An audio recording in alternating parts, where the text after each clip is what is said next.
Amém. Irmãos, então na última aula, o pastor Dinho ministrou sobre o Egito, né? A questão do tempo que Moisés ficou longe do Egito, pastoreando ovelhas, já com 80 anos de idade, 40 anos nessa situação, com 80 foi chamado, daí ele retorna ao Egito, com aquela missão que ele acreditava no começo que já era uma missão da vida dele, o propósito, mas ele volta com a função, com a missão de libertar o povo da escravidão. Você imagina uma missão dessa? Imagina, ele quando foi lá falar com o faraó, ele sabia o quê? Que o cajado dele viraria uma serpente, né? Não sabia nem que ia engolir as outras serpentes e que a mão ia ter a lepra e depois ia ser curada. Isso daí já era um sinal milagroso, né? Miraculoso, algo extraordinário. E se contasse essas 10 pragas que nós vamos estudar hoje, e se falasse de Mar Vermelho e de tudo mais, a pessoa não às vezes daí até duvida, né? Então Deus vai soltando. Uma vez eu vi uma definição de fé que ela é mais ou menos assim, é igual imagina, nós estamos num abismo total, um abismo, e Deus fala: caminhe em minha direção. Daí quando só que o lugar que você vai conseguir pisar, só vai aparecer a hora que você for, mas não for assim, for de se jogar, que não tiver jeito, daí Deus coloca. Isso é interessante. Quando ele fez isso aqui, que ele foi lá no Egito e desafiou o faraó, não tinha mais como ele voltar, né? Não tinha mais como ele retornar ao que ele era antes, ele já se posicionou. Então é incrível o que o nosso grande legislador Moisés fez. Amém, igreja? Então vamos começar aqui. Vocês receberam a apostila? Receberam? Olha, eu morro de vergonha disso, mas eu achei alguns errinhos aqui de português, palavra repetida e tal, mas eu terminei, era meio tarde, e eu até corrigi e mandei no grupo do WhatsApp também. Eu fiz uma correção rapidinho ali no Word, alguma coisa mais grave, e mandei. Enfim, então as 10 pragas começam. Olha, vou falar mais uma coisa para vocês. Esse tema não era tão interessante para mim. Eu falava, as 10 pragas, às vezes até pulava esse negócio das pragas, parecia uma coisa tão simples, né? E quando parecia apenas um relato de uma punição de Deus para aquele povo lá, e acabou, né? Mas quando a gente começa a estudar o que tem por trás dessas 10 pragas, o que Deus estava fazendo, como ele agiu, e eu estava orando pedindo a Deus para eu conseguir transmitir um pouquinho da grandiosidade que foi esse evento. A gente às vezes fica muito mais interessado na abertura do Mar Vermelho até do que nas pragas. E assim, nós vamos ver que tem muita coisa, muita lição para nós nessas 10 pragas. E, inclusive, os livros falam o seguinte, que se fosse apenas para relatar a derrota de um povo, talvez ela não teria tanto valor, né, esse histórico das 10 pragas, mas Deus estava apontando coisas muito maiores ali, estava mostrando para nós lições espirituais, que nós vamos ver que se aplica até hoje, mas também estava mostrando para nós o tanto que ele adiantando um pouco, tanto que ele é provedor, é um Deus que cuida, um Deus que protege aqueles que são seus, o tanto que ele odeia a idolatria. Nós vamos ver mais para frente aqui, que um dos pontos foi o combate justamente à idolatria. Então, tem outras coisas também, senão eu vou adiantar, mas é muito interessante, espero que eu consiga transmitir para vocês. Amém? Então nós vamos começar aqui falando o seguinte, as 10 pragas, coloquei na apostila. Todo mundo sabe de cor, né? Não sabe de cor, eu mesmo não sabia de cor quais eram, né? Mas uma semana ali em cima, sangue, né? O Mar Vermelho se transformou em sangue, o Rio Nilo transformou em sangue, a praga das rãs, do piolho, das moscas.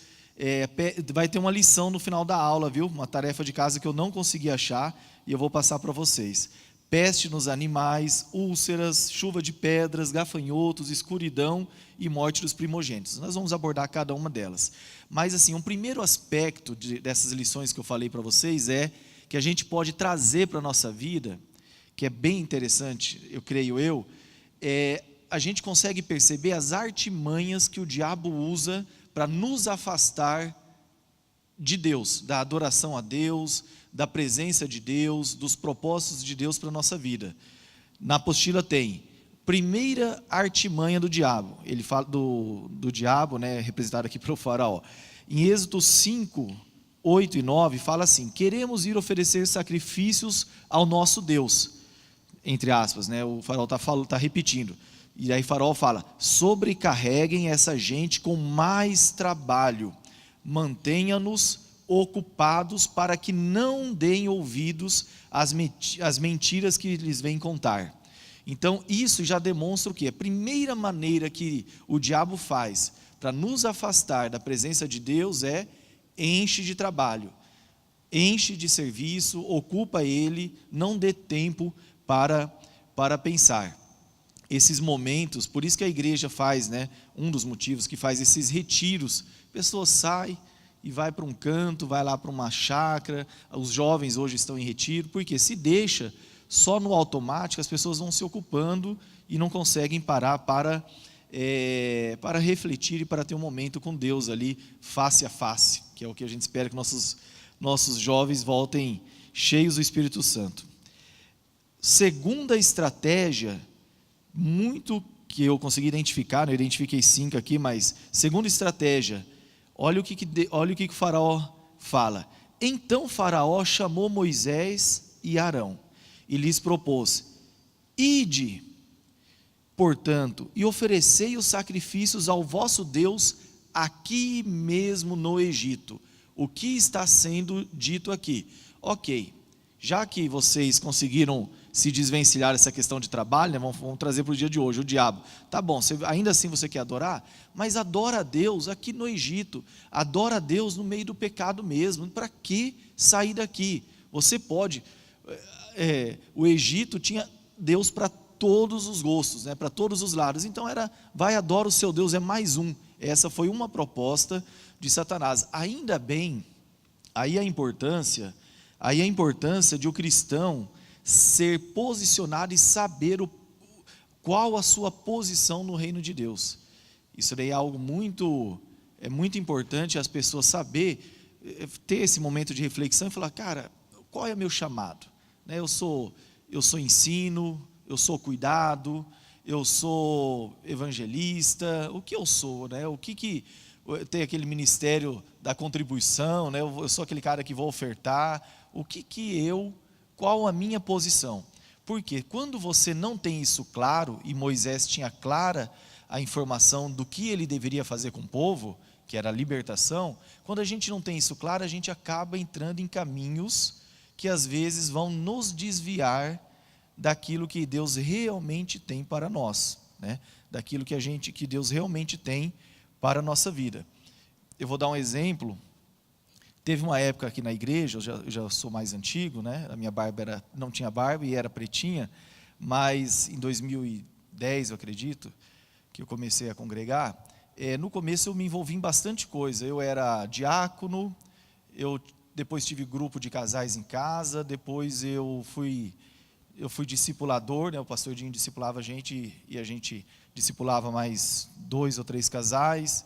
Daí me envolvi com cursos da UDF, tudo bênção, mas assim, fazia, tal, mas sabe quando você ainda fica meio perdido, fala: cara, o que exatamente eu tenho que fazer?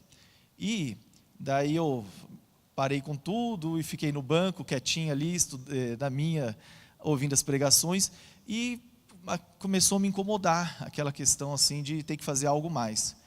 E eu pensei: olha, aquilo que eu faço fora da igreja, talvez tenha a ver, talvez não, eu creio que tem a ver com aquilo que Deus colocou de dom e talento em nós. E o que eu faço fora? Eu já falei para vocês, eu sou advogado.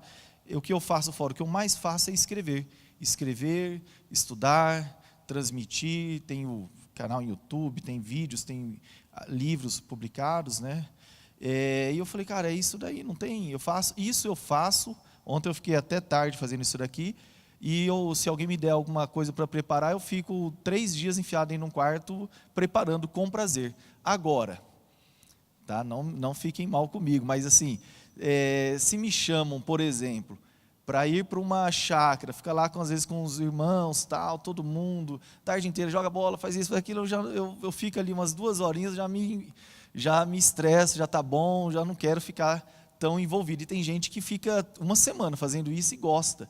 E é importante, porque tem que ter a comunhão, é importante. Mas eu tenho essa dificuldade. Eu sei que para mim eu prefiro ficar lá, ficar 3 dias num curso, às vezes, do que ficar fazendo. E não é que eu sou melhor ou que o outro é melhor, é questão de chamado. Questão de chamado tem que ter para todos.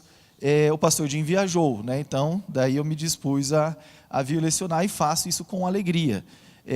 Agora, se você não tem essa consciência, você começa a se envolver num monte de coisa que não tem nada a ver com aquilo que você realmente quer e de repente você se afasta. E aqui Moisés estava, eu estou preparando, por exemplo, voltando aqui para vocês, um curso que foi encomendado, né?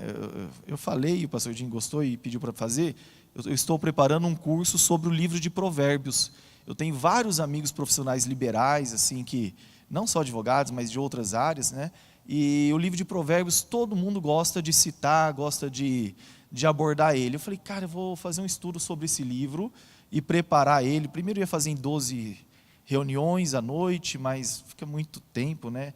Talvez eu fazer em 4, 5, alguma coisa assim aqui na igreja. Marcar um dia, daí divulga, mas ministrar um curso desse. Depois que terminar, alguma outra coisa. Então, assim, é se posicionar. Se cada um de nós aqui estivermos posicionados naquilo que a gente gosta de fazer, naquilo que a gente percebe que tem o chamado de Deus, que tem o talento, que tem a habilidade, a igreja funciona, que é uma maravilha, o reino funciona muito bem.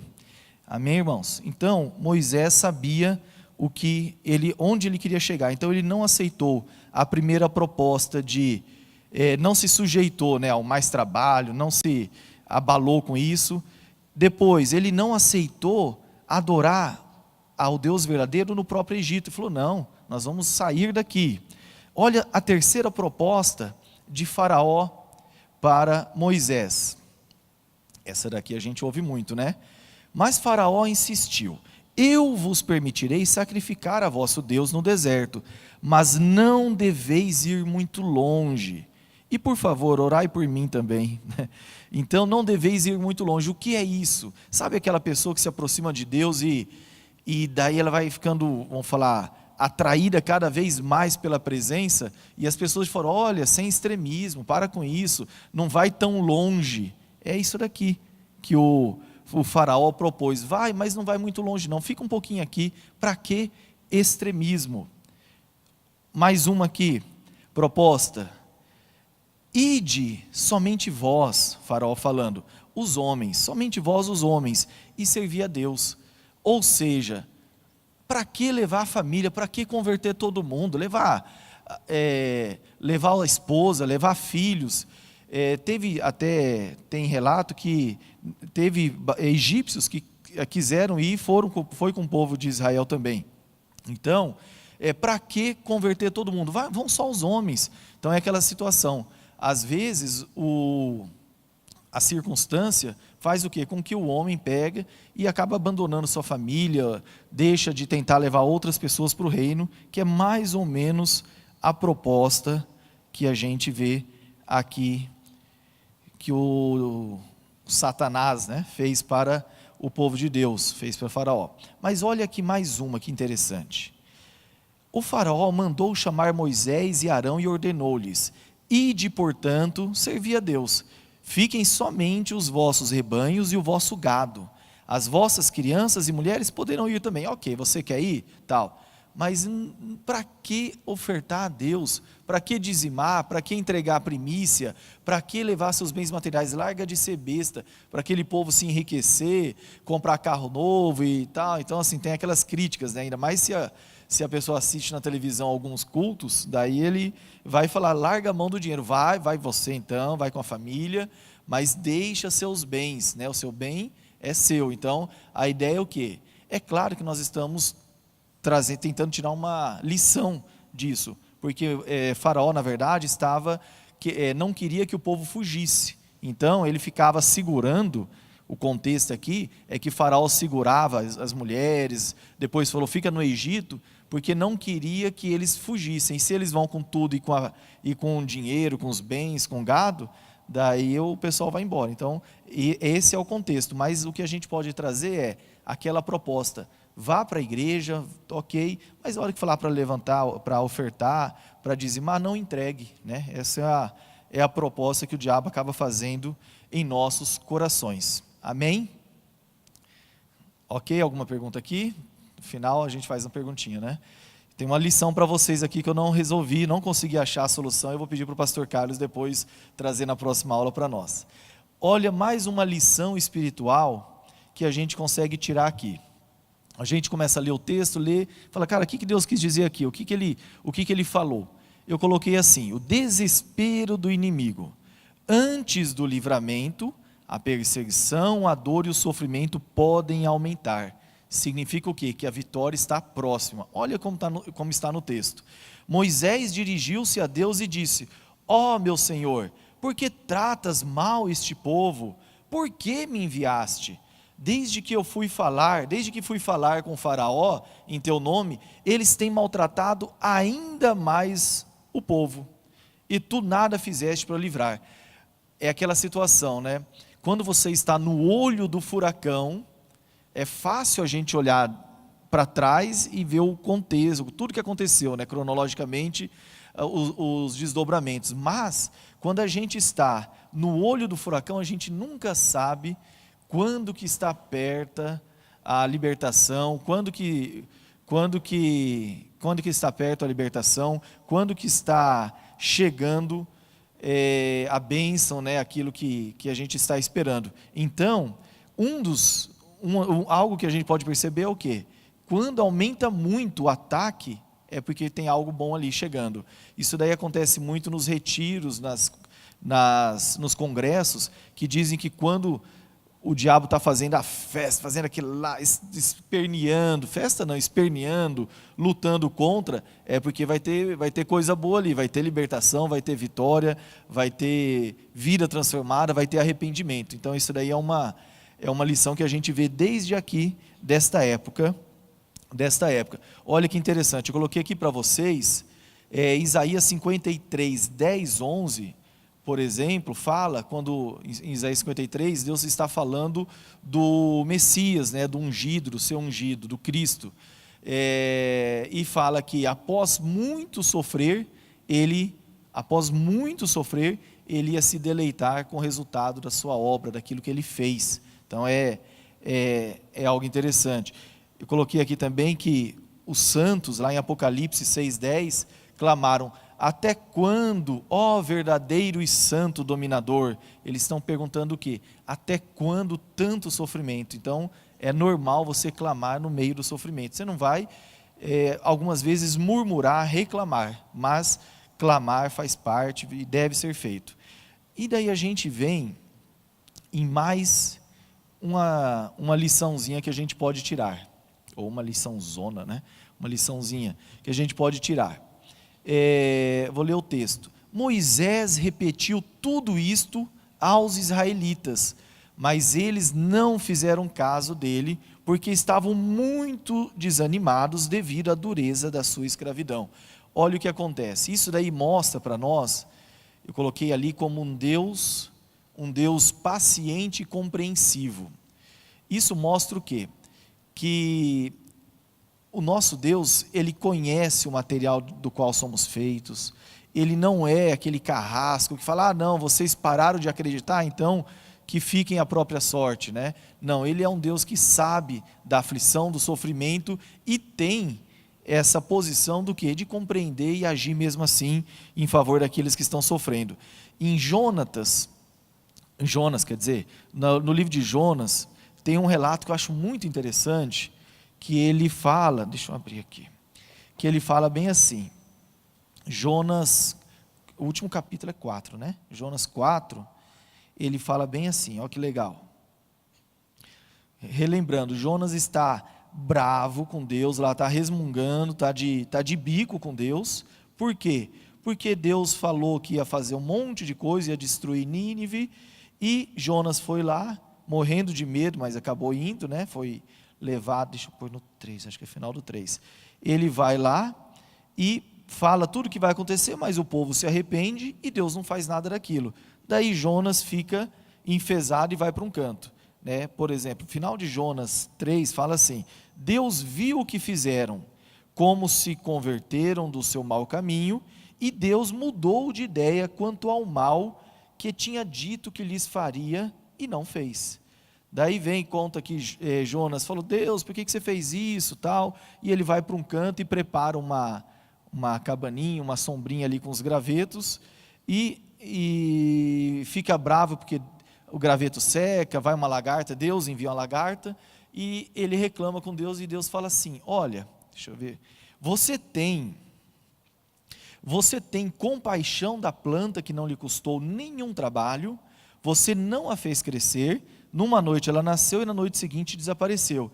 E você não acha que eu deveria ter muito mais compaixão da grande cidade de Nínive, em que há mais de 120 mil pessoas que não sabem distinguir a mão direita da mão esquerda, e também muitos animais? Eu acho muito interessante essa parte aqui também, distinguir a mão direita da mão esquerda. Isso aqui é verdade? Uma cidade com 120 mil pessoas, naquela época era talvez uma São Paulo de hoje, uma grande cidade, e o povo que mora numa grande cidade dessa não é um povo inculto, um povo sem conhecimento, mas Deus fala que diante da sabedoria de Deus, diante do conhecimento dos desdobramentos que cada uma de nossas atitudes pode ter, nós somos um bando de ignorantes diante da consciência de Deus, né? Deus,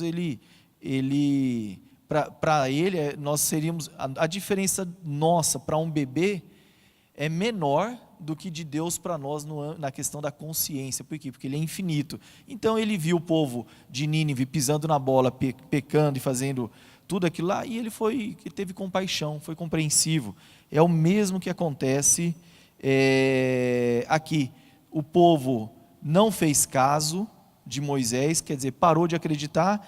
Por quê? Mas Deus até coloca aqui, devido à dureza da escravidão. O próprio Deus justifica por que eles estavam assim. Então esse é o Deus que a gente serve. Amém, igreja? Estou falando muito rápido ou não? Não. Tá. Objetivos do eterno com isso daqui. Eu coloquei para vocês 3 objetivos. Primeiro, Deus, com as 10 pragas, ele nos mostra, primeiro, que ele existe, mostra para o Egito e para todo mundo. Os hebreus sabiam que ele existia, mas não nessa magnitude. Então mostra que ele existe, mostra a divina providência que eu falei para vocês, que ele cuida aqueles que o adoram, aqueles que o seguem, aqueles que o temem, e o poder ilimitado de Deus, Senhor da natureza, dos animais, dos astros, de tudo. Então ele mostra esses três aspectos dele. Não vou ler aqui o texto, não. Mais uma liçãozinha, né? Eu procuro ser bem didático, colocar bem separado para a gente conseguir gravar alguma coisa disso. Coração endurecido, uma lição que a gente tira ali. Vocês percebem, para quem já leu, que em alguns momentos fala assim: e Faraó endureceu o coração. E daí em outros, Deus fala: e eu endurecerei o coração dele. Então, tem às vezes Deus fala, mas que Deus mau, ele endurecendo o coração do Faraó. Então ele não queria que o povo se arrependesse, né? Em outros momentos é o próprio Faraó que endurece o coração. Eu encontrei aqui 2 explicações para esse tipo para essa passagem. Numa das explicações, eu entendo que elas não são contraditórias. Numa delas fala o quê? Que é interessante isso, até coloquei 2 referências embaixo ali, que quando a pessoa entra num caminho de pecado, ela vai até um certo ponto que eles falam a porta do arrependimento se fecha. Olha que coisa terrível. Então a pessoa vai entrando num nível de pecado que ela vai tendo tentando entender o porquê que fala que a porta do arrependimento se fecha. Nós já vimos a pastora Janete pregar na iniquidade, né, que vai cauterizando a mente. Então talvez seja isso. A pessoa vai entrando no nível ali, pecando voluntariamente, conscientemente, porque quer, e ela vai chegando uma hora que ela não consegue mais se arrepender. A não ser que tenha uma ação sobrenatural de Deus, a pessoa não consegue mais. Ela fechou, daí é o que eles relatam de fechou a porta do arrependimento. Não tem mais como ela ter aquele arrependimento genuíno, sincero, não aquele superficial, que a gente vai ver que o faraó até tinha um arrependimento superficial, às vezes, né? Ele pegava, depois de uma das pragas, eu acho que das úlceras, ele pega e fala, então tá, eu vou deixar vocês irem, mas logo que a coisa alivia, a prova alivia, ele já esquece o que ele prometeu. Então, um aspecto desse coração endurecido é, depois que se fecha, de tanto pecar, de tanto andar nesse caminho errado, conscientemente, a pessoa não consegue mais voltar atrás. E o outro aspecto é que Deus tinha algo, né, para fazer e nos mostrar, que são essas lições. Então, não poderia o faraó, imagina, no filme, o bandido, né, o maior bandido lá, o inimigo, tal, o herói vai lá, não pode falar de herói, né, mas assim, o herói vai e já mata o bandido nos primeiros 10 minutos, acabou o filme, né? Então não, peraí, deixa ele escapar. Então é mais ou menos isso. Quando via, uma outra explicação, quando via que o faraó ia ceder, né, depois da quarta praga, isso já começa a acontecer, que ele poderia ceder, Deus endurece o coração dele, calma, eu tenho mais para mostrar, né? E nós tivemos aí essas 10 pragas com lições fortes para nós, amém?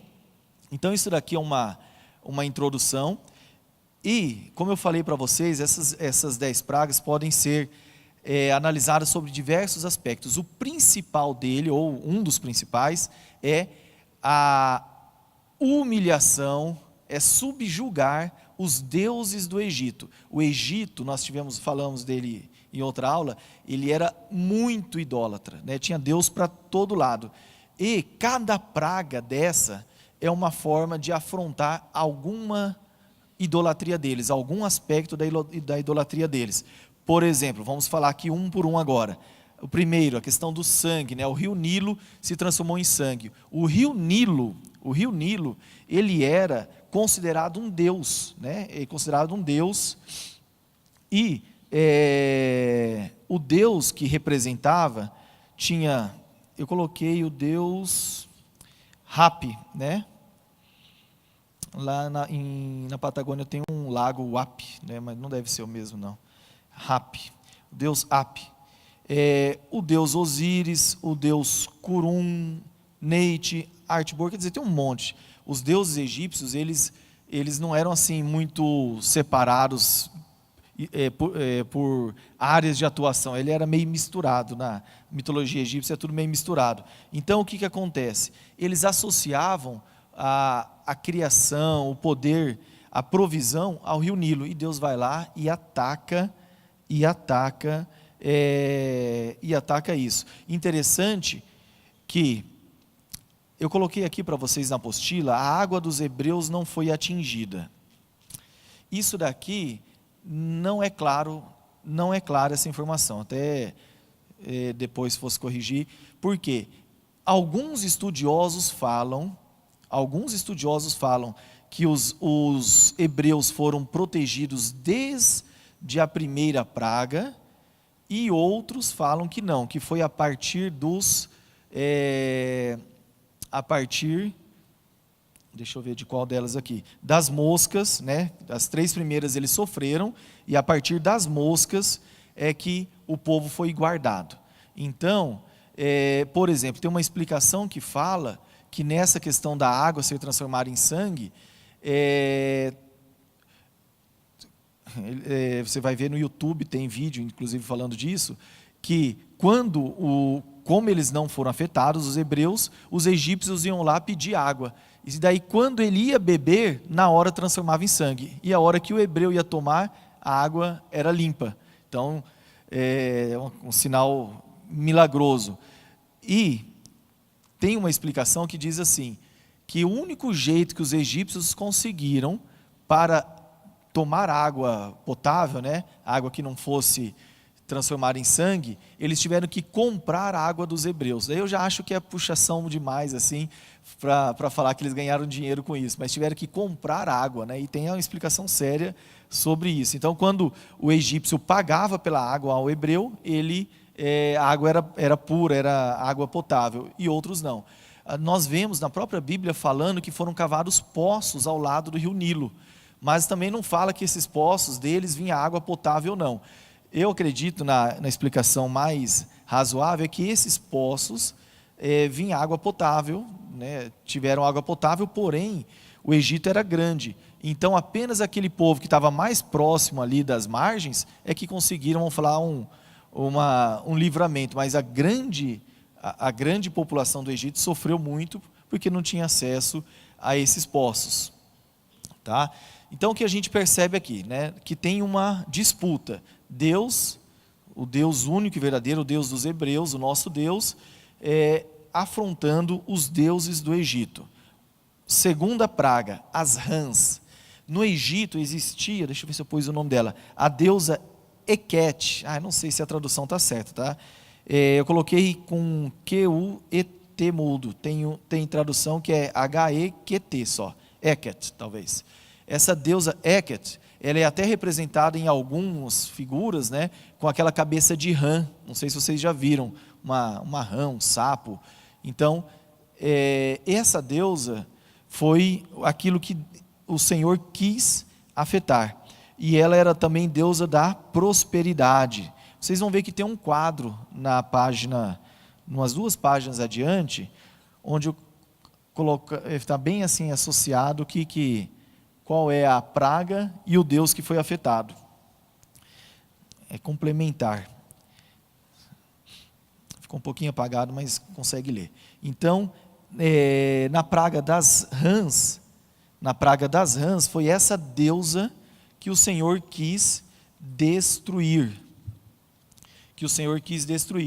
Tem explicação que diz o seguinte, olha que interessante, que na verdade saiu uma grande rã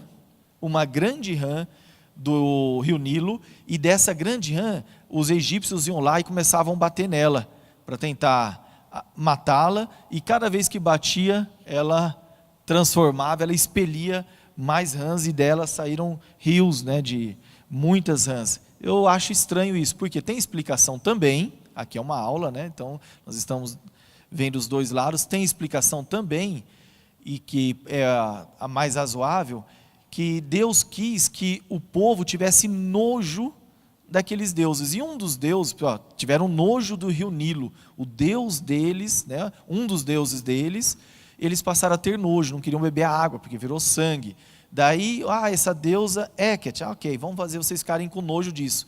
Encheu o Egito de rãs, e aquele cheiro, porque depois elas morreram, né?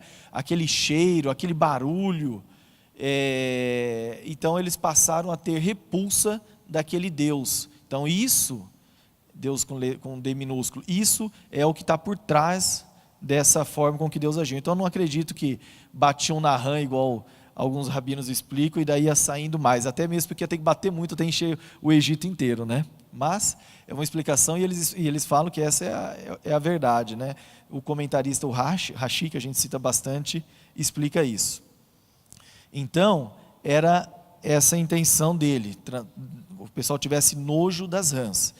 Outra praga, piolhos.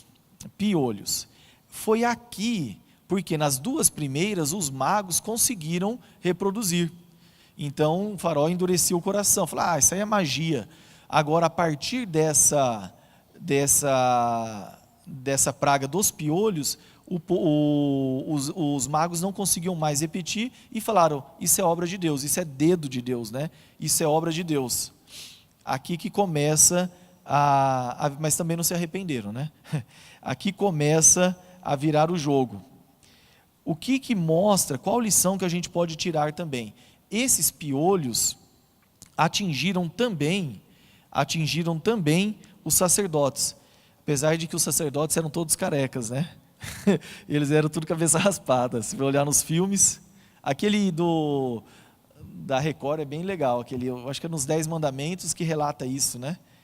Ou tem um filme As 10 Pragas? Acho que não, né? Acho que é dentro dos 10 Mandamentos. Olha lá então, dos piolhos, o que mostra isso? Quando atingiu inclusive os sacerdotes, que nem eles eram puros, porque o povo achava que os sacerdotes eram protegidos por Deus, eles eram puros, eles eram santos e não iria atingi-los, e eles saíram também loucos lá se coçando. Então essa é a consequência, né, a demonstração. Depois vem a praga das moscas. Essa praga que eu falei da tarefa, aí, se alguém quiser depois me ajudar. Toda Bíblia cristã, se você pegar todas as versões nos aplicativos, né, consegue várias, todas as versões falam em moscas. Porém, tanto no Taná, que é a Bíblia, é o Antigo Testamento, né, a Torá são os 5 primeiros livros, 5. A Taná é o nosso Antigo Testamento completo, e daí é transliterado praticamente, não é nem traduzido, é transliterado direto do hebraico para o português, se você comprar ele em português, e ele fala em animais selvagens, não fala em mosca, e daí você vai procurar toda a literatura judaica, fala em animais selvagens. Daí o que eu fiz? Eu fui nesse aplicativo que a gente gosta de usar, que tem, você aperta, clica em cima da palavrinha e sai o original em hebraico. Em cima de moscas não tem a referência no original. Eu falei, geralmente tem, né, para a gente ver se fala em animais selvagens ou não. Mas toda a literatura cristã fala em moscas e a gente cresceu ouvindo que era a praga das moscas, né? Mas para eles não, para eles era animais selvagens. Eles explicam que vieram animais, tem no YouTube também palestra sobre isso, vieram animais de vários lugares, vieram serpentes, vieram urso, panteras, tal, e devoravam o povo no Egito, salvando, né, que é um grande aspecto dessa praga número 4, aqui Deus se mostra como o Deus da providência, o Deus protetor daqueles que perseguem, porque a partir daqui, as pragas não atingiram mais o povo hebreu. Então, a partir dessa 4ª, igual eu falei para vocês, tem essa divergência, se na primeira, segunda, terceira foram protegidos ou não. O texto não fala. Inclusive, salvo engano, no piolho fala assim, que vai atingir todo o povo e seus servos.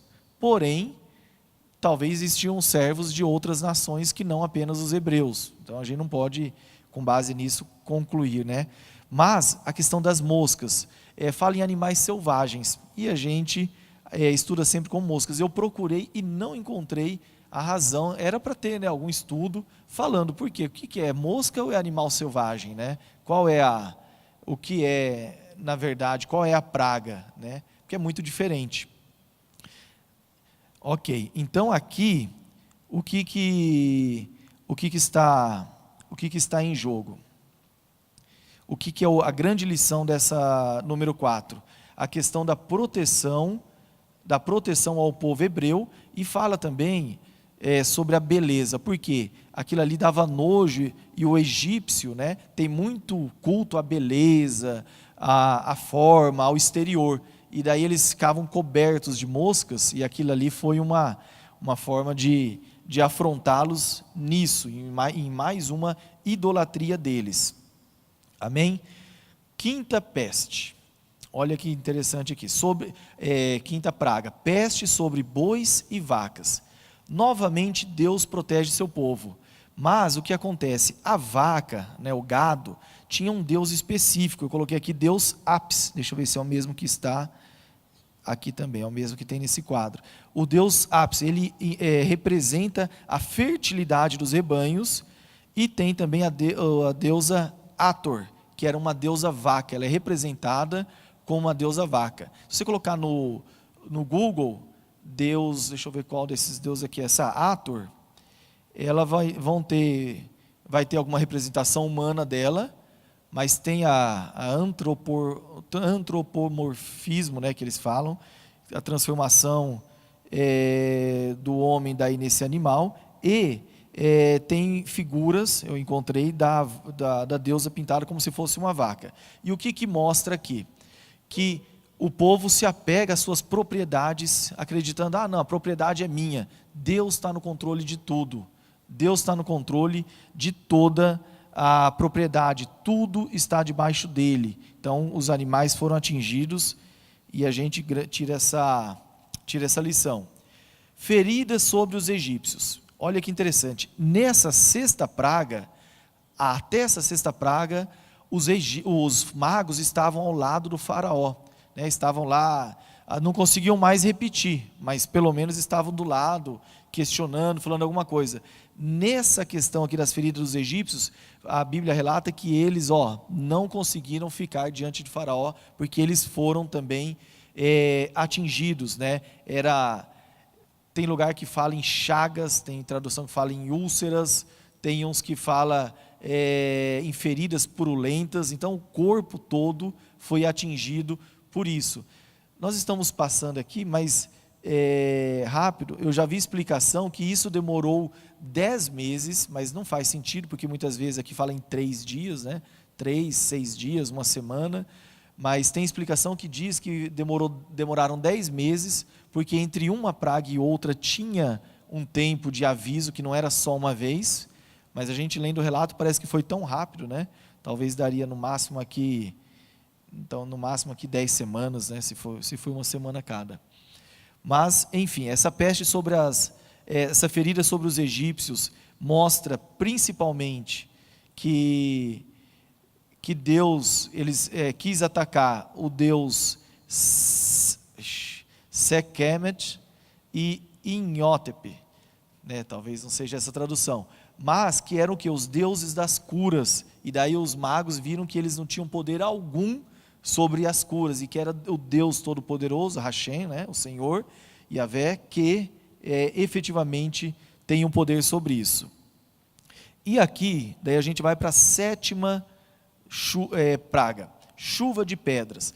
Tem lugar que fala chuva, tem saraiva, granizo, então tem várias explicações. Aqui é interessante que Deus fala, amanhã eu vou enviar essa praga para vocês. Então ele dá um intervalo e dá um delay para o povo se arrepender. E o interessante é que nessa sétima,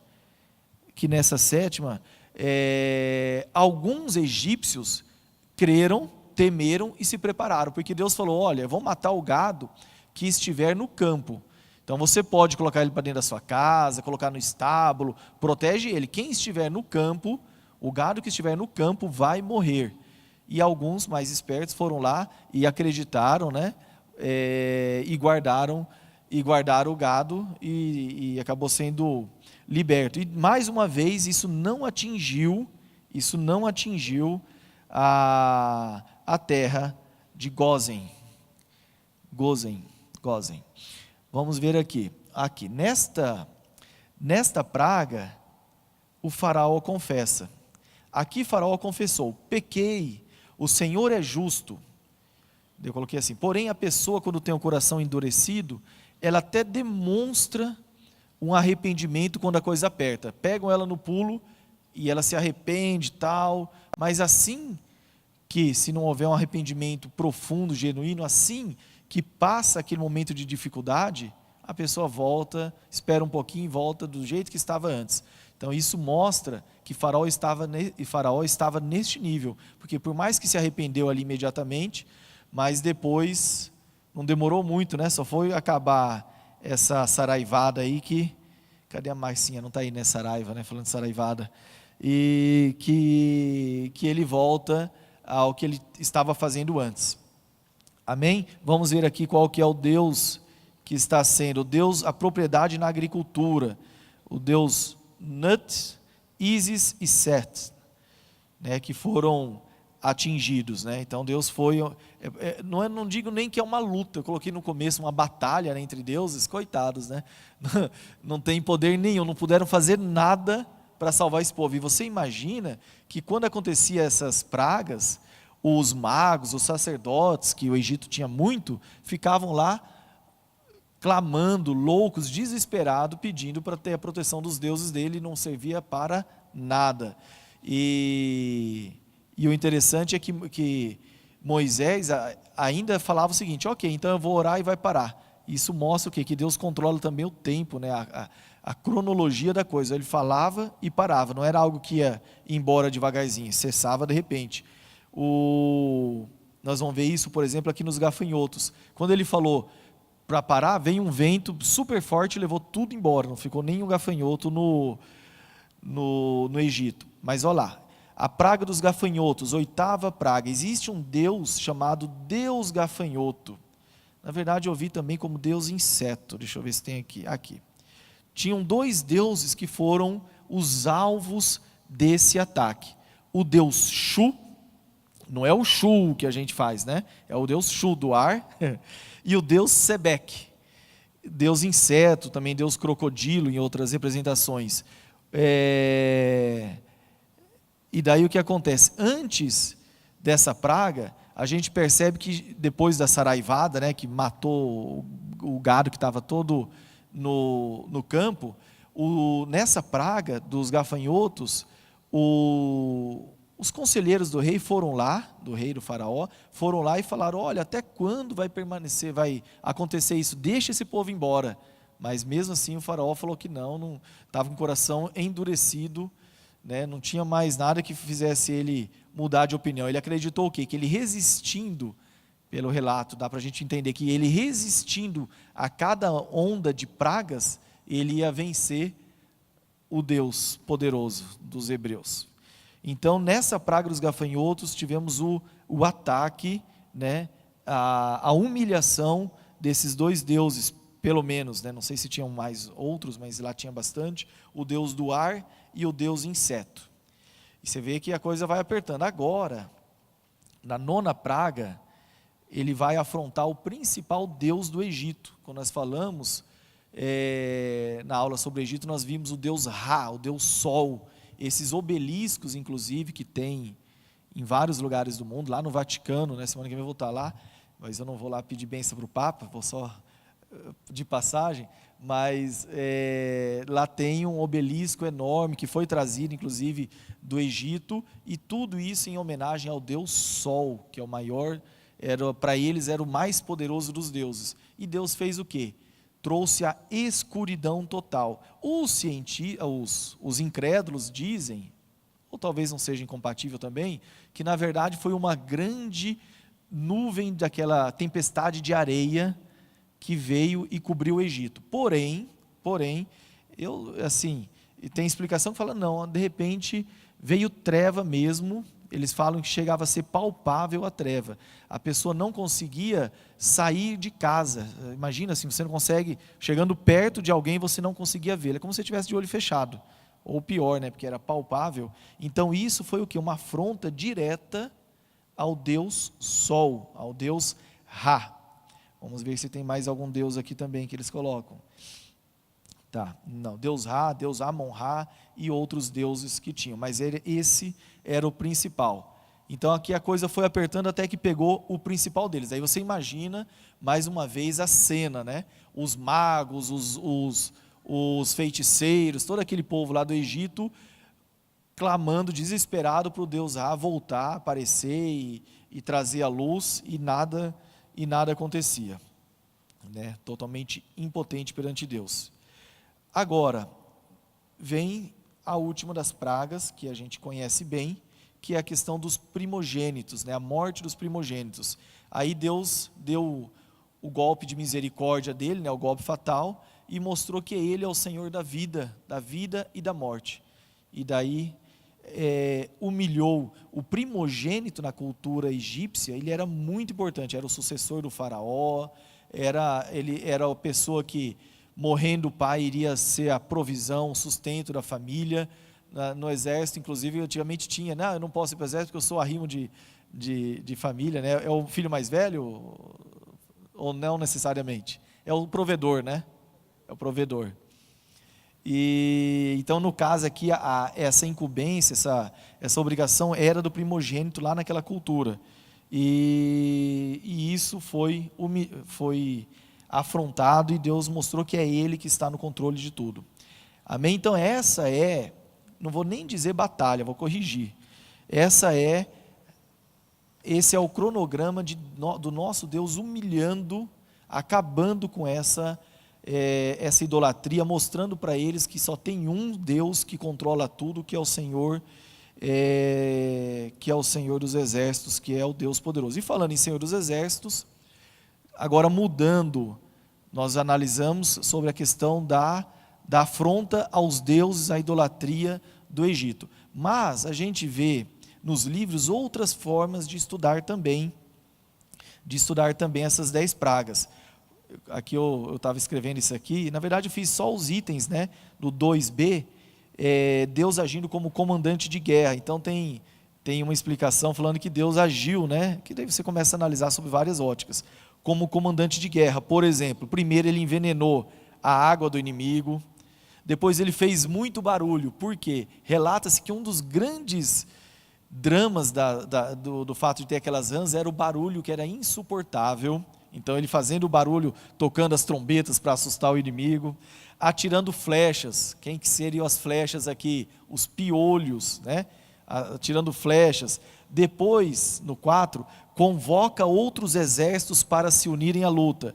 Aqui se aplica mais nessa visão judaica dos animais selvagens, porque na nossa tradução fala só em moscas, mas aqui fala em animais selvagens, então como se um exército viesse ajudar.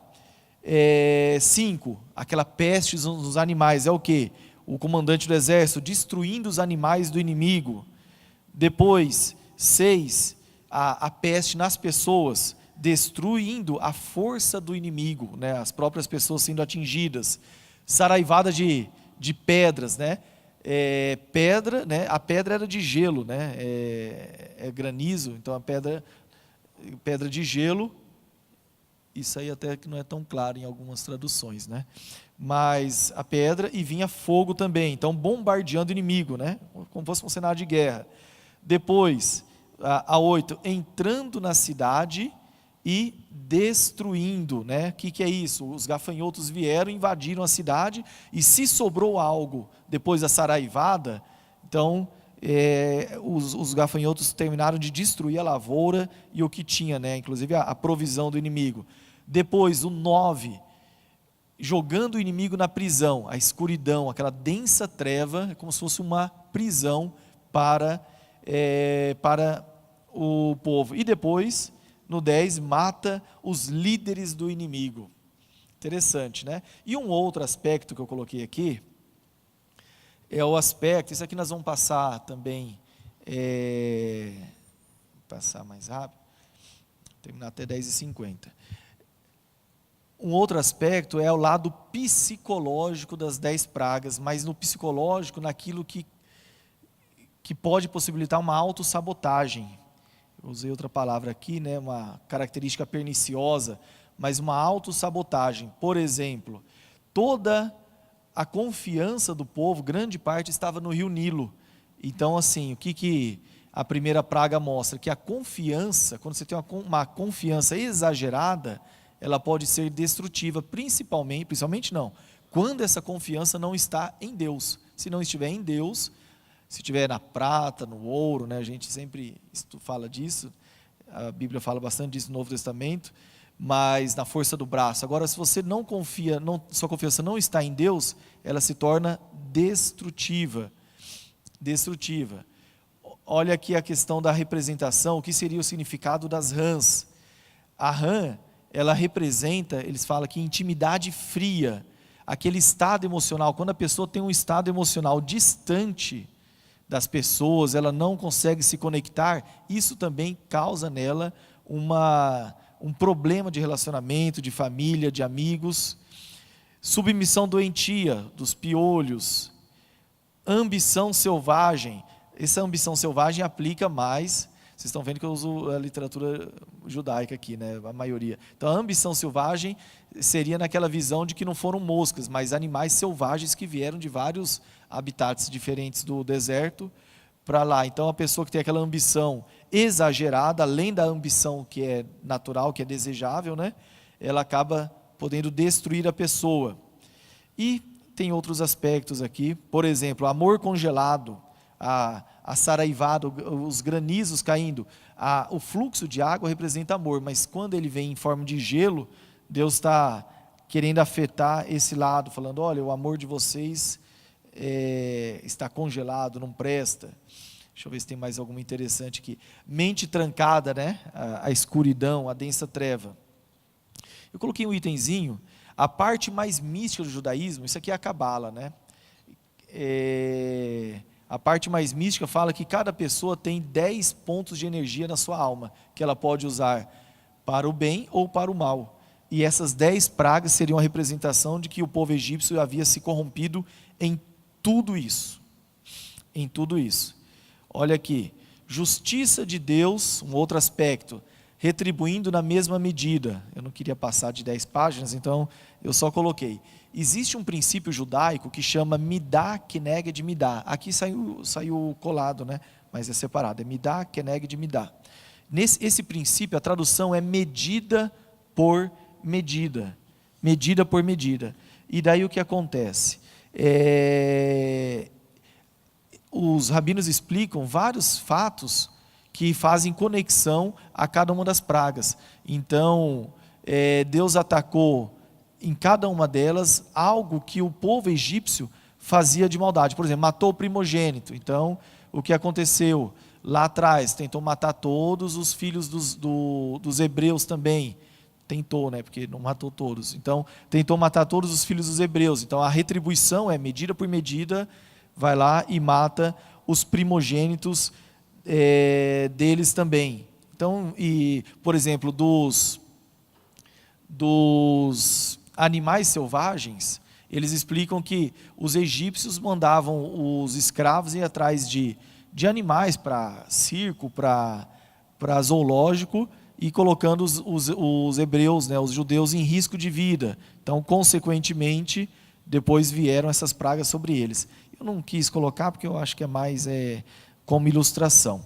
Tem uma passagem aqui, antes da gente falar do Apocalipse, aqui no coração endurecido, que eu coloquei para a gente ler, que eu acho que é interessante. Quer ver? Lá no começo.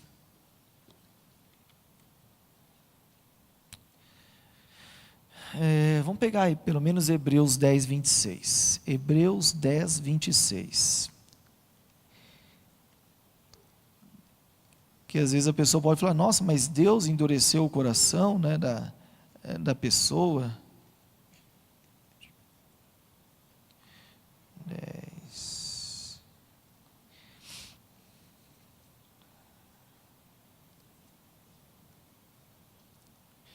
Olha aqui que interessante. Em 10, 26, Deus fala assim: porque se continuarmos a pecar de propósito, depois de termos recebido o conhecimento da verdade, já não resta sacrifício pelos pecados.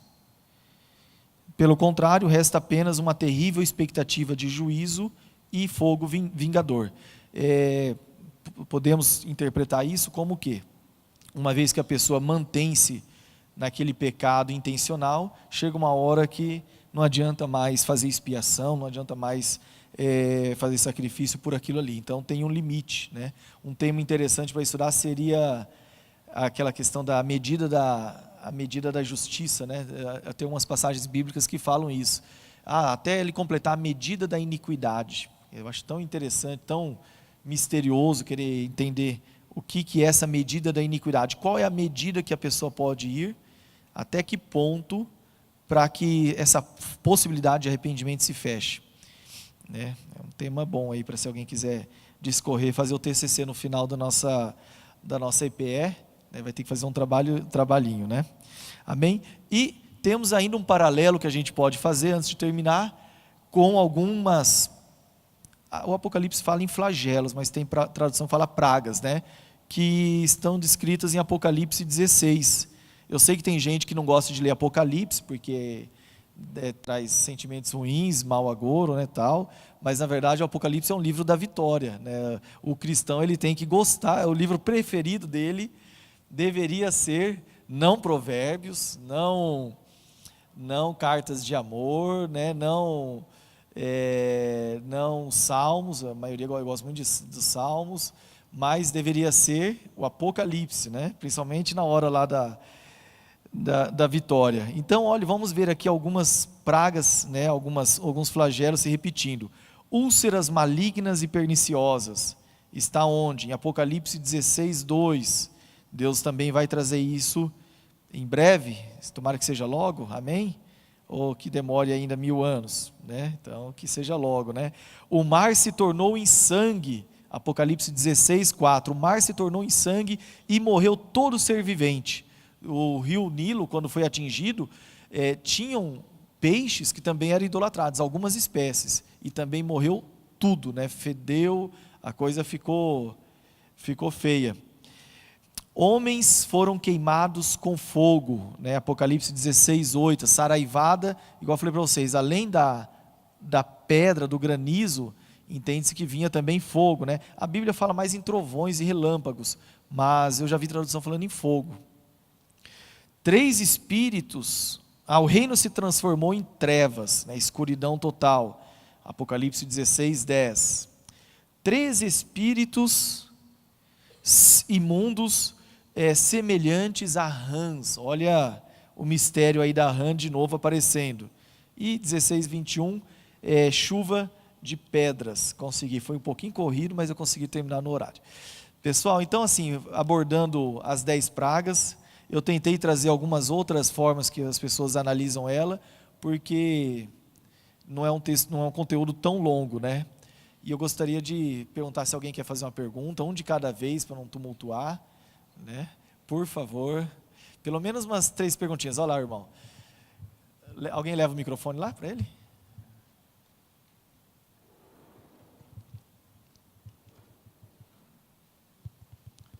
Bom dia. Bom dia, irmão. Sobre esse assunto que você comentou agora da iniquidade, né, de fechar as portas de arrependimentos, eu creio que isso está ligado, falar bem rápido aqui, não saber explicar, mas acho que está ligado com a situação de blasfemar contra o Espírito Santo, né? Quando você vê Deus agindo, só que mesmo assim você se nega a crer, né, se arrepender. Eu acho que é aí quando a pessoa acaba blasfemando contra o Espírito Santo e a porta de arrependimento se fecha. E ela não tem mais, ela decidiu não crer, né? Então não tem mais o que Deus fazer por ela, e aí a partir dali está fechado. Aquela história, faz a oração e entrega, né? Pois é que, por exemplo, no Antigo, também, eu acho que esse é um aspecto, mas também no Antigo Testamento não tinha uma revelação do Espírito Santo como a gente tem, né? Não tinha essa mesma forma, né? O próprio Davi, quando orava, falava: não afaste de mim o teu Espírito. Eles sabiam, eles tratavam como uma coisa só, né?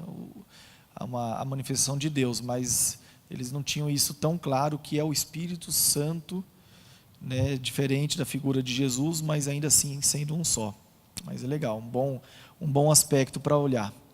Mais alguém? Por favor, alguém, uma perguntinha. Ah lá, alguém leva lá? Não pode pergunta difícil, só aquelas que eu combinei antes, hein?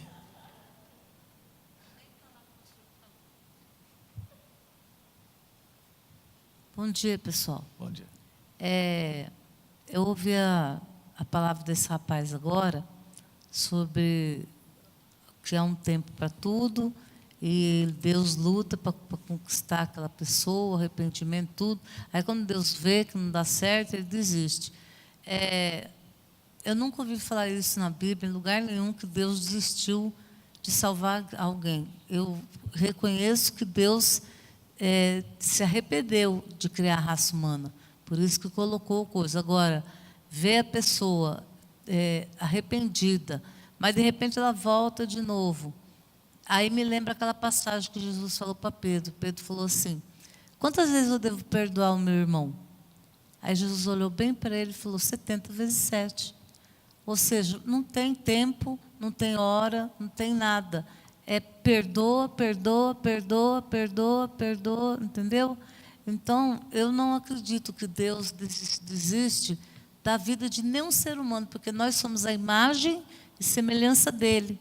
Então fica complicado a gente acreditar que Deus não passou daquele limite que a gente não está. Porque outra coisa, Jesus, ele para poder vir em carne, ele teve de ser gerado por uma mulher. Então, ele não via dificuldade nenhuma em perdoar as pessoas, em curar as pessoas, fazer tudo. Então, um homem desse que fez tudo isso, a ponto de ir para a cruz para nos salvar, vai desistir da pessoa? Desculpa quem falou isso, mas eu não acredito, a não ser que o Senhor me prove na Bíblia que existe essa passagem que Deus, tirando Saul, que Deus desistiu de um ser humano depois que Jesus nasceu. Então, o que o irmão disse é que assim, existem passagens que a gente não consegue interpretar de uma maneira superficial. Não podemos negar que existe uma passagem que o próprio Jesus fala que todo pecado será perdoado, a não ser o pecado contra o Espírito Santo. A gente tem que tomar cuidado para não blasfemar contra o Espírito Santo. Né? Agora, está lá. Então, o que a gente vai fazer com ela? Vai jogar fora? Agora também é um pecado que vai levar para a perdição, né? Ou não, porque a Bíblia também fala que existem pecados que são para a perdição. Se Jesus falou que esse para tomar cuidado, faz qualquer um, menos esse. Então talvez seja um pecado muito grave. Por exemplo, a gente entende que o pecado do suicídio é algo gravíssimo. Mas o próprio Jesus fala que se você fizer um dos pequeninos tropeçar, é melhor que você pegue uma pedra e se jogue no rio, quer dizer, você se matar. Então tem coisas que é difícil a gente interpretar assim. Porém, a Bíblia nos mostra que a qualquer momento a pessoa pode se arrepender. Talvez uma forma que a gente poderia entender é a seguinte: Deus não vai mais ficar perseguindo, né, no bom sentido, aquela pessoa, vai deixar ela à própria sorte. Se em algum momento ela conseguir se arrepender e voltar para Deus, ok. Então, por exemplo, quando Deus fala, nós lemos aqui uma passagem, quando Deus, não lemos, mas tem uma passagem que fala assim, das pessoas, dos homens que se entregam, né, Romanos 1:24. Então assim, chega uma hora que Deus fala, olha, ok, você se entregue aí à maldade, ao pecado, a tudo, mas não quer dizer que a pessoa não possa se arrepender. Romanos 2, quando Deus diz que... 2? Romanos 2, fala que Deus os entregou a uma disposição contrária para eles se entregarem àquela perdição. E tem uma outra palavra, que acho que é logo depois daquele texto que você citou, que diz assim, que é impossível você ser de novo renovado, né, para o arrependimento. Então, na Bíblia tem esses dois textos com relação ao pecado do Espírito Santo, e depois tem esse, que é impossível que Deus venha de novo e te perdoe e te renove para um novo arrependimento. Então, eu acho que nós temos que tomar bastante cuidado com relação a essas coisas. É difícil a gente também falar que por conta disso a pessoa em algum momento se arrependendo não vai a Deus, né? Mas aquilo que você colocou no começo, eu acho que daí não é uma questão de uma atitude de Deus, eu acho que é uma atitude voluntária do homem. Você se entrega, aquilo que né? você falou, que o coração fica tão endurecido que ele não consegue mais chegar ao arrependimento. E uma vez se ele não chegar ao arrependimento, ele não pode ter perdão. Hebreus 3, 4, 6. Deixa eu ler aqui. Por exemplo, enquanto isso, a Deise procura... Em Romanos 1:22, por exemplo, dizendo que eram sábios, se tornaram tolos e trocaram a glória do Deus incorruptível por imagens semelhantes ao ser humano corruptível, às aves, aos quadrúpedes e aos répteis. Por isso, Deus os entregou à impureza pelos desejos do coração deles, para desonrarem seu corpo entre si. Eles trocaram a verdade de Deus pela mentira, adorando e servindo a criatura em lugar do Criador. Então, mas talvez seja isso, é a continuidade no pecado, vai cauterizando a mente. Vai ler a outra? Esse texto que ela me passou aqui, porque é impossível que os que uma vez foram iluminados e provaram o dom celestial e se fizeram participantes do Espírito Santo, para que, por duas coisas imutáveis, nas quais é impossível que o Deus minta, tenhamos poderosa consolação. Nós, os que nos refugiamos em lançar mão da esperança proposta, porque é impossível, acho que ele está falando aqui mais do sangue. 3 e 4? É nesse sentido.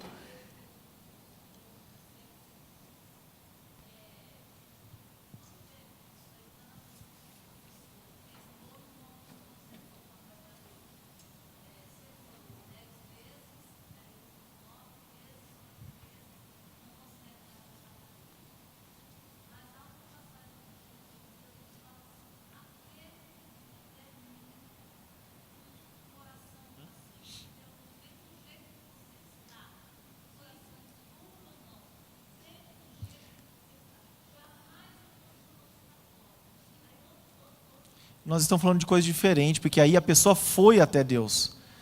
Deus não vai rejeitar ninguém que vem até Ele. Sim.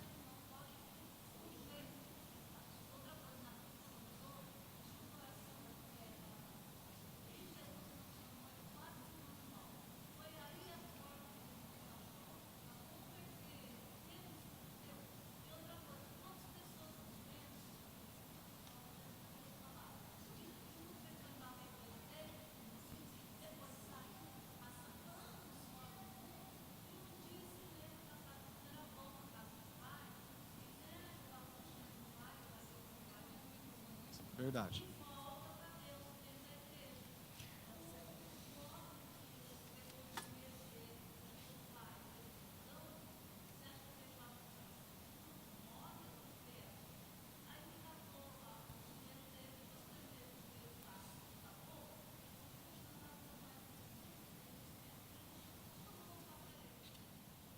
O grande lance, o grande segredo é amolecer o coração e voltar a Deus.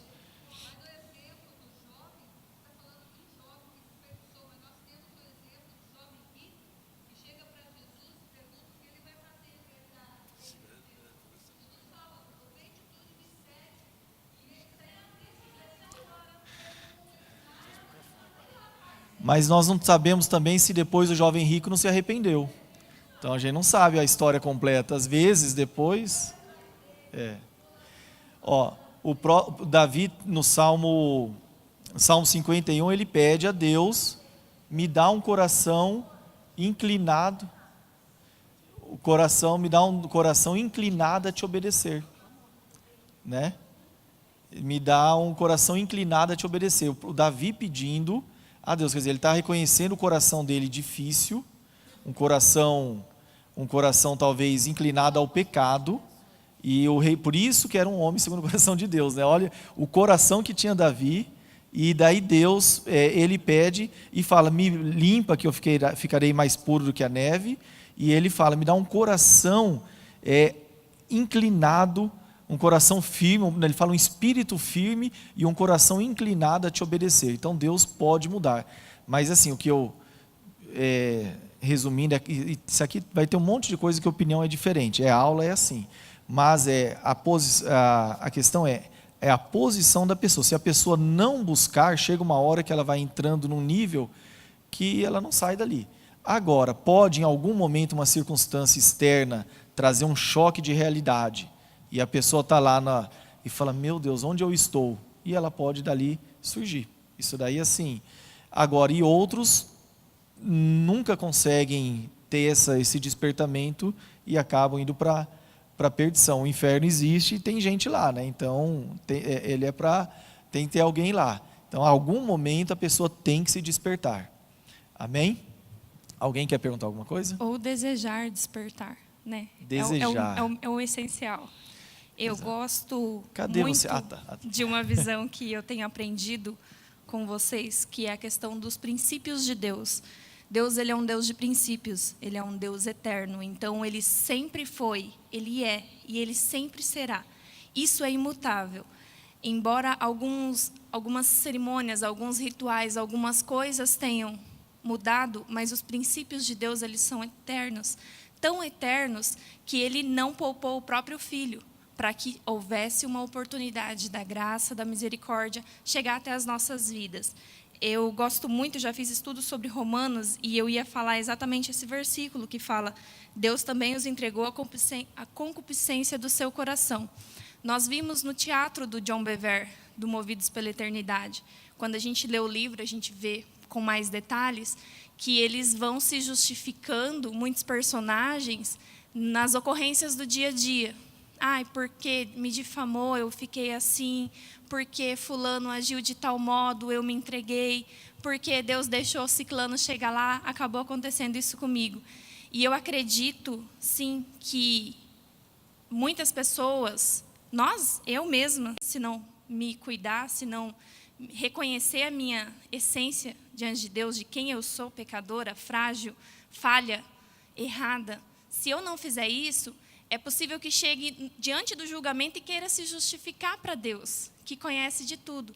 Mas no livro de John Bevere ele fala que depois que Deus dá a sentença, que ele proclama ali, não, você agiu assim, então esse é o seu fim, a pessoa se revela, a natureza dela vem à tona.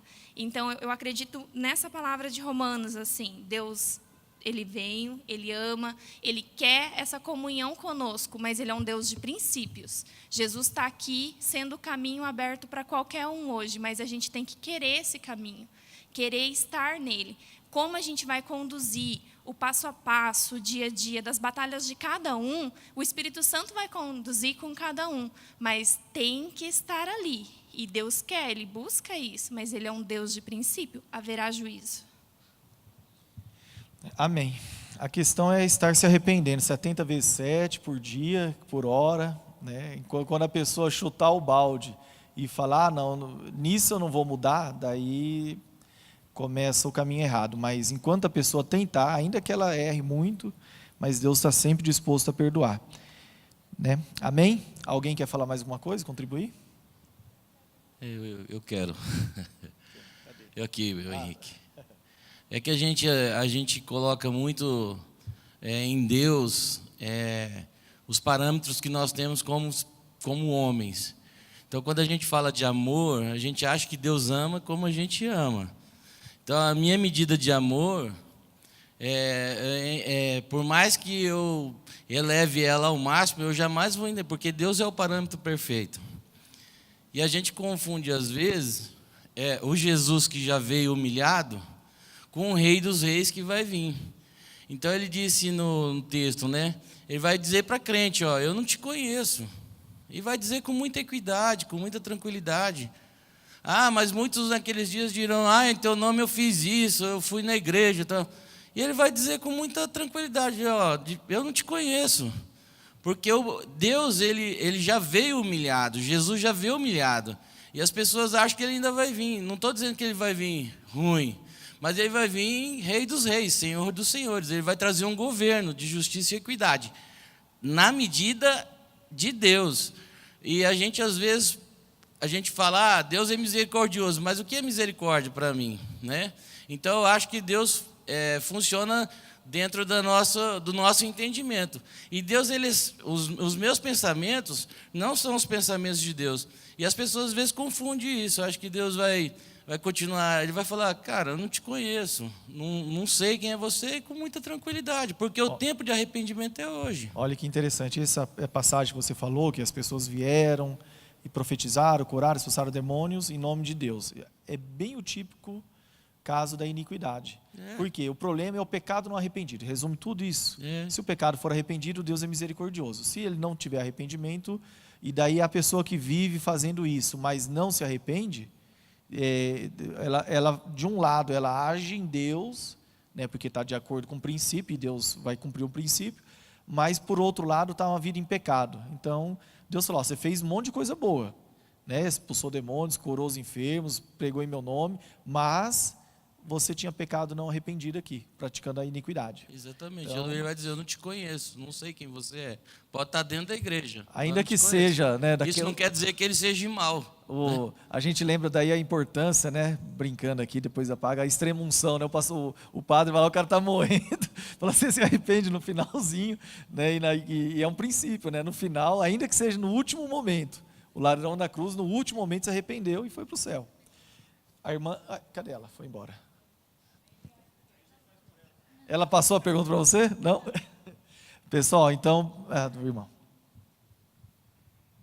Em relação à tarefa lá da quarta praga, né, que foi as moscas, Eu fiz uma pesquisa rápida aqui no livro do Flávio Joséfo, a História dos Hebreus, e ele fala que é do primeiro século, né? Ele escreveu lá no ano 90. Ele fala em animais. Ele fala em animais, pequenos animais que eles não conheciam. Toda a literatura judaica fala em animais selvagens, pequenos, grandes. Isso. Mas eu queria entender o porquê, aí o professor, eu queria entender por que na literatura cristã toda fala em mosca, não, nenhuma versão bíblica fala em animais. E é uma diferença grande. Animais selvagens, de modo geral, para moscas. Também o que isso vai mudar a nossa vida, né? Mas Não a gente muda está aqui muita coisa. estudando. Né? Mas realmente fala lá, né? Pequenos animais que não eram conhecidos no Egito. E que tinham veneno também, né? Não sabe o que é. Olá, amanhã. Oi. Tem um Salmos 78 que fala... 78, 45, e diz assim, ó, que fala sobre essas pragas, e no 45 diz que enviou ele enxames, né? Então, enxames, eu não imagino um animal grandão vindo no enxame. Eu imagino um animal pequeno, né? Uma mosca, abelha. Salmo Pequenos 78, animais, 45. Né? Isso, pequenos animais. E sobre o que a gente estava falando antes, a palavra de Deus sobre o Espírito Santo diz que é o Espírito Santo que convence o homem do pecado, do juízo e da morte. Então, eu acredito que por essa blasfêmia, diz que é esse pecado, que é a blasfêmia contra o Espírito Santo, não seria perdoado. Por quê? Porque é Ele que convence o homem do pecado, do juízo e da morte. E sem Ele, nós não podemos entender a ação da cruz. E claro que Jesus ama todos, Ele veio para salvar toda a humanidade. E Ele derramou o sangue dEle por mim e por todos nós que somos pecadores. Mas a palavra diz, eis que estou à porta e bato, aquele que abrir eu entrarei e cearei com Ele. Jesus, Ele é o único caminho, a verdade e a vida. Ninguém vai ao Pai senão por Ele. Aí as pessoas falam, todos os caminhos nos levam a Deus.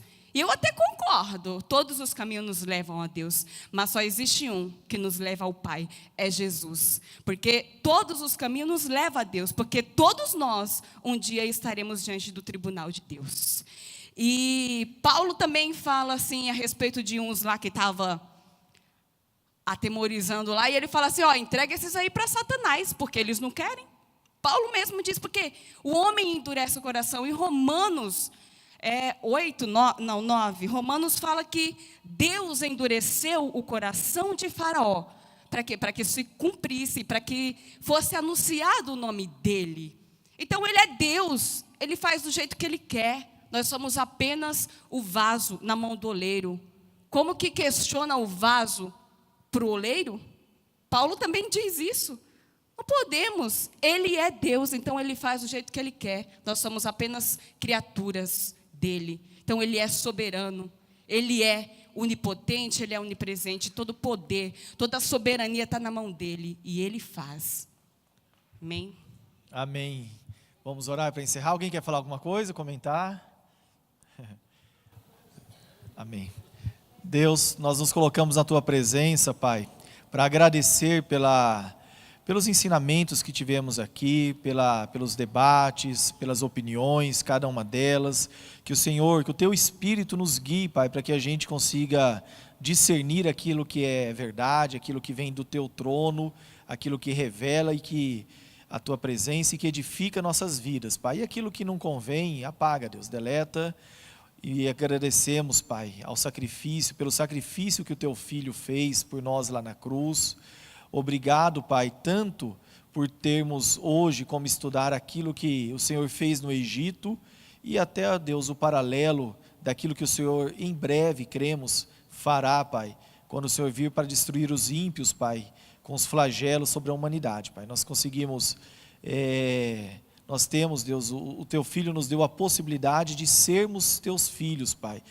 O poder de sermos feitos filhos do Senhor, Pai. Então nós queremos pedir, ensina-nos a caminhar na Tua verdade, ensina-nos a caminhar nos Teus princípios, Pai. Nos dê, Pai, como o rei Davi orou, nós pedimos, Pai, nos dê um coração inclinado a fazer o bem, um espírito estável, inclinado, Deus, a nos afastar do mal, segundo aquilo que o Senhor tem pelo mal, segundo o pecado, e nos aproximar do bem, Deus, que é fazendo a Tua obra, cumprindo os Teus princípios, Pai. É isso que nós queremos e confiamos, Pai, que o sacrifício do Teu Filho foi perfeito e suficiente, Deus, para nos conduzir até o Senhor. Então, Pai, que nós sejamos considerados justos e dignos no dia que estivermos diante de Ti, Pai. Pai, pedimos a Tua proteção sobre nossas vidas, leva-nos de volta para casa em segurança, cuida dos nossos pastores, o pastor Dinho que está viajando, abençoa o retorno dele, abençoa o culto à noite, Pai. Que a gente tenha um restante de dia, Pai, abençoado em família, Pai, na Tua presença. Nós oramos em nome de Jesus, amém.